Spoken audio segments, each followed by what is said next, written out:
हाल फिलहाल में TV interviews में गौतम अडानी छाए हुए थे। कभी आपकी अदालत में, कभी इंडिया टुडे पर, तो कभी कहीं और। मानो जैसे इंटरव्यूज़ देकर किसान आंदोलन के बाद धूमिल हुई छवि और एनडीटीवी मामले के बाद बाजार में उठे अनेक सवालों के जवाब देने की कोशिश चल रही हो। लेकिन तभी अंतर्राष्ट्रीय investment research firm Hindenburg research की एक रिपोर्ट आती है और गौतम अडानी के साथ साथ अडानी ग्रुप की धज्जियां उड़ाकर रख देती है। दुनिया के तीसरे नंबर के सबसे अमीर आदमी लुढ़क कर 7वें नंबर पर आ जाते हैं। भारतीय शेयर बाजार को 48 घंटों के भीतर ही 11 लाख करोड़ का नुकसान झेलना पड़ता है। खुद अडानी की नेटवर्थ 9 लाख करोड़ से 7 लाख करोड़ के आसपास आ जाती है। हिडेनबर्ग की रिपोर्ट अडानी पर धोखाधड़ी, शेयर कीमतों को असली कीमतों से बढ़ाकर बेचने, मनी लॉन्ड्रिंग और भ्रष्टाचार के आरोप लगाती है। साथ ही कंपनी को मिलने वाले सरकारी संरक्षण के आरोप भी लगाती है और कहती है कि कंपनी अथाह कर्जे में डूबी हुई है। बदले में अडानी ग्रुप बजाय आरोपों को गलत साबित करने के सिर्फ बात यह कहकर पल्ला झाड़ लेती है कि ये आरोप तो बस दुर्भावनाग्रस्त हैं। तो क्या वाकई में अडानी ग्रुप पर लगाए आरोप दुर्भावनाग्रस्त हैं? यह भारतीय अमीरों का वैश्विक स्तर पर छाने से उपजी जलन है, या वास्तव में अडानी ग्रुप धोखाधड़ी कर आम जनता के पैसे के साथ खिलवाड़ कर रहा है? क्या सच में मोदी इस धोखाधड़ी को उजागर करने की बजाय अपने राजनीतिक फायदे के चक्कर में अडानी को संरक्षण दे रहे हैं? क्या सच में भारी कर्जे के चलते कहीं कंपनी दिवालिया तो नहीं हो जाएगी? कहीं फिर से बैंकों के कंगाल होने की नौबत तो नहीं आ जाएगी? इसी वीडियो में चर्चा करूंगा तमाम बातों पर। वीडियो की शुरुआत करने से पहले हम हिडेनबर्ग रिसर्च के बारे में थोड़ा जान लेते हैं। ये एक तरह की रिसर्च, इन्वेस्टमेंट और विसल ब्लोअर ऑर्गेनाइजेशन है जो कंपनियों के जरिए की जा रही धांधली को उजागर करती है। अडानी ग्रुप पर रिपोर्ट पब्लिश करने से पहले इसने कई अमेरिकी, चीनी कंपनियों की पोल खोली थी जो इस तरह की धोखाधड़ी में लिप्त थी। हालांकि अडानी ग्रुप काफ़ी पहले से ही सवालों के घेरे में था, पर हिडेनबर्ग रिपोर्ट आने के बाद अडानी ग्रुप के अब तक के कथित सारे काले चिट्ठों को ठोस सबूतों के साथ अपनी 32,000 शब्दों की रिपोर्ट में पेश करती है और इस ग्रुप से 88 सवाल पूछती है। रिपोर्ट कई गंभीर आरोप लगाती है। रिपोर्ट अडानी ग्रुप द्वारा अकाउंटिंग में करी कथित धोखाधड़ी को उजागर करती है। स्टॉक मैनिपुलेशन, मनी लॉन्ड्रिंग, सरकारी संरक्षण के साथ फर्जी अंतर्राष्ट्रीय कंपनियों से मिली मदद को उजागर करती है।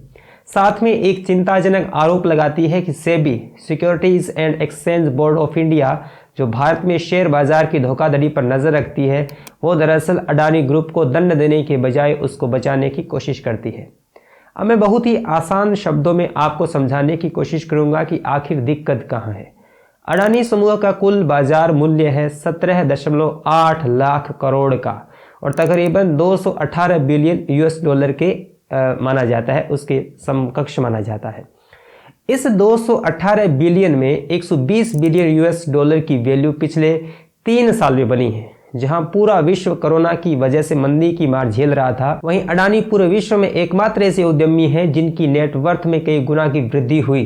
अडानी ग्रुप के पिछले 3 साल में हुई 120 बिलियन डॉलर की वैल्यू में से 109 बिलियन डॉलर से ज़्यादा की मार्केट वैल्यू सिर्फ शेयर प्राइस में बढ़ोतरी से हुई है।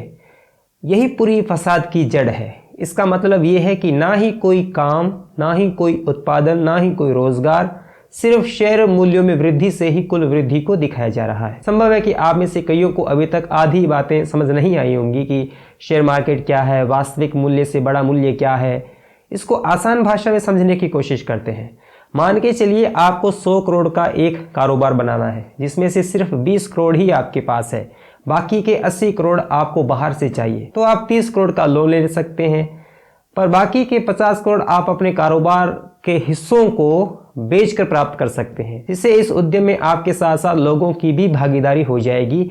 यही काम शेयर मार्केट करता है। कंपनी के हिस्सों की खरीद फरोख्त होती है, हिस्सों को खरीदा जाता है और बेचा जाता है, इसी से मुनाफा भी कमाया जाता है। अब हिडेनबर्ग रिपोर्ट अडानी ग्रुप पर यह इल्ज़ाम लगा रही है कि अडानी ग्रुप का एक शेयर मानकर चलो ₹1 का है, तो वह उस शेयर को बाजार में 85% अधिक कीमत पर बेच रहा है।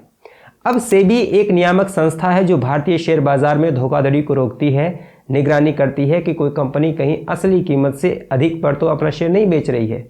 अब रिपोर्ट सेबी पर ये आरोप लगा रही है कि बजाय अदानी ग्रुप को दंड देने के, उसका भंडाफोड़ करने के, वो उसको संरक्षण दे रही है। यानी जिस संस्था को यह सब रोकना चाहिए वो दरअसल उसको संरक्षण दे रही है, ऐसा आरोप है। आज की तारीख में अडानी ग्रुप की उद्यम के लगभग हर क्षेत्र में अपनी हिस्सेदारी है, चाहे वो गैस हो, एंटरप्राइज, पावर, ग्रीन एनर्जी, बंदरगाह, मीडिया हो या फिर एंटरटेनमेंट जगत। पिछले कुछ ही सालों में अडानी ग्रुप ने आक्रामक रूप से विस्तार किया है। रिपोर्ट ग्रुप पर आरोप लगाती है कि अडानी ग्रुप की लगभग बड़ी 7 कंपनियां अपने शेयर की वास्तविक कीमत से अधिक कीमत लगा रही है, जिसमें अडानी एंटरप्राइजेज 508 गुना, अडानी ट्रांसमिशन 312 गुना, अडानी गैस 831 गुना, अडानी ग्रीन एनर्जी 815 गुना, अडानी पावर 29 गुना आदि ने अधिक कीमत लगा रखी है। जबकि इन्हीं क्षेत्रों की बाकी कंपनियों की शेयर की कीमत उतनी नहीं है जितनी इनकी है। बाकी कंपनियां जहां घाटे में जा रही है, वहीं अडानी कंपनियां मुनाफे में है। हिडेनबर्ग रिपोर्ट साथ ही कहती है कि अडानी ग्रुप के आक्रामक विस्तार के पीछे बैंकों से लिया गया अंधाधुंध लोन है। अडानी ग्रुप बैंकों से लोन लेती है, सिक्योरिटी में वो शेयर और एसेट रखती है जिनकी वास्तविक कीमत कुछ भी नहीं है। उदाहरण से समझाऊं तो इस प्रकार है कि आप बैंक से 5 लाख का लोन लेते हैं अपने सोने की जेवर गिरवी रखकर, पर बाद में बैंक को पता चले कि वो जो जेवर आपने रखे हैं असल में वो नकली है, उनकी कोई कीमत नहीं है, और साथ ही 5 लाख का जो लोन अपने जिस उद्यम के लिए लिया था वो भी घाटे में चल रहा है, तो बैंक के पैसे वापस आने के कितने चांस हैं? बहुत कम। हिडेनबर्ग यही चिंता व्यक्त करते हुए अपने शेयर अडानी ग्रुप से वापस ले लेता है और आरोप लगाया कि अडानी ग्रुप की कंपनियों का कैश फ्लो बहुत कम है, आमदनी बहुत कम है, लेकिन वो दबा के लोन लिए जा रहे हैं, विस्तार किए जा रहे हैं। लोन लेने में जो डाउन पेमेंट राशि होती है वो भी बहुत कम होती है, और गिरवी वही शेयर रखे जाते हैं जिनकी वास्तविक कीमत बहुत कम है। इसके साथ साथ हाल ही में रिलीज हुई एक रिपोर्ट के अनुसार अडानी ग्रुप की लगभग 5 बड़ी कंपनियों का जो करंट रेशियो है वो 1% से भी कम है। मतलब अगर अडानी अपनी सारी एसेट बेचकर भी अपना लोन चुकाना चाहे तब भी पूरा लोन नहीं चुकेगा। रिपोर्ट अडानी के रिश्तेदारों पर भी आरोप लगाती है कि वो शेल कंपनियों की मदद से जो मॉरिशस, यूएई, कैरेबियन देशों में है, टैक्स से बचने के लिए काले धन को लीगल करती है। शेल कंपनियां दरअसल वो होती हैं जो सिर्फ कागजों पर होती हैं, ऑनलाइन होती है, रियल में नहीं होती।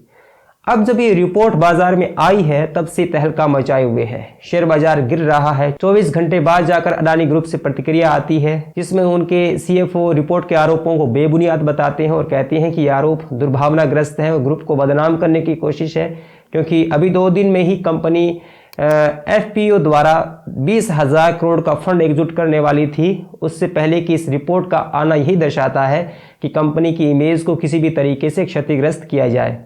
साथ ही उन्होंने हिडेनबर्ग पर कानूनी कार्रवाई की बात कही। जैसे ही कानूनी कार्रवाई की बात सामने आई, हिडेनबर्ग तुरंत रिप्लाई करते हुए कहते हैं कि बिल्कुल वो कानूनी कार्रवाई के लिए तैयार हैं, बशर्ते उनको यूएस में आकर लड़ना होगा, साथ में सभी डॉक्यूमेंट दिखाने होंगे।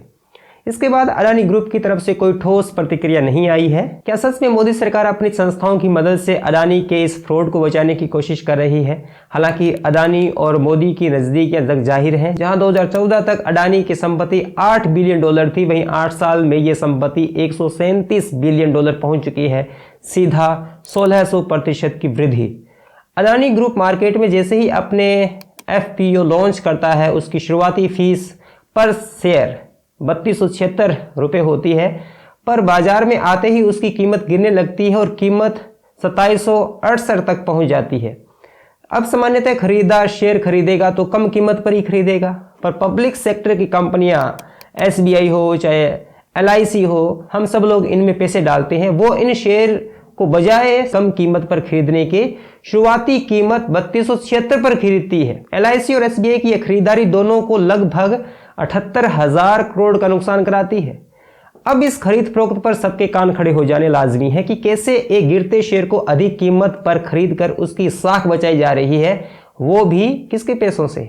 आपके और हमारे पैसों से। सरकारी दखल की भनक यहां भी लगती है, जहां सेबी की चेयरमैन को सीधा प्राइवेट सेक्टर से पीएमओ की सीधी मंजूरी से नियुक्त किया गया, जबकि इससे पहले इस पद पर हमेशा से ही आईएएस और आईआरएस ऑफिसर्स ही रहे हैं। अगर ये आरोप सच हैं तो शेयर बाजार की धांधली और इसके सरकारी संरक्षण के लिए भविष्य में भारी चुनौती पेश करने वाला है, ये हमें समझना चाहिए। कर्ज में डूबी अदानी कंपनियां अगर डिफॉल्ट हुई तो इसके साथ साथ कई बैंकों का भी बंटाधार हो जाएगा, जिन्होंने बड़ी मात्रा में इनको लोन दे रखा है। दूसरी चिंता करने वाली बात यह है कि जब कीमत से अधिक शेयर बताकर नेटवर्थ में वृद्धि की जाती है तो लोन लिए जाते हैं, तो इसका आधार शून्य ही होता है, पर वो देश की जीडीपी में भी जरूर काउंट होता है। मतलब अगर $100 बिलियन के शेयर अगर वास्तव मूल्य में शून्य है तो वास्तविक जीडीपी भी कम ही होगी। तो क्या हम एक बबल में नहीं है जो जल्दी ही फूटने वाला है? यह एक अहम सवाल है। ऐसी स्थिति चीन की अर्थव्यवस्था में आई थी, जहां वहां की रियल एस्टेट प्रॉपर्टी की कीमत को वास्तविक कीमत से अधिक बताकर जीडीपी में वृद्धि की जा रही थी, जिसके बाद जिनपिंग सरकार को कंपनियों पर नकेल कसनी पड़ी थी। 2008 में लोन की भरपाई न करने के कारण यूएसए का लेहमैन ब्रदर्स बैंक दिवालिया हो गया था, जिससे समस्त विश्व को मंदी की मार झेलनी पड़ी थी। कहीं भारत भी उसी राह पर तो नहीं है? इन सवालों को ध्यान में रखना बहुत ज़रूरी है। तो मैंने इस पूरे मामले को आपको समझाने की कोशिश की है। उम्मीद करता हूं कि आपको यह तमाम बातें समझ में आई होंगी जो उस रिपोर्ट ने आरोप लगाए हैं।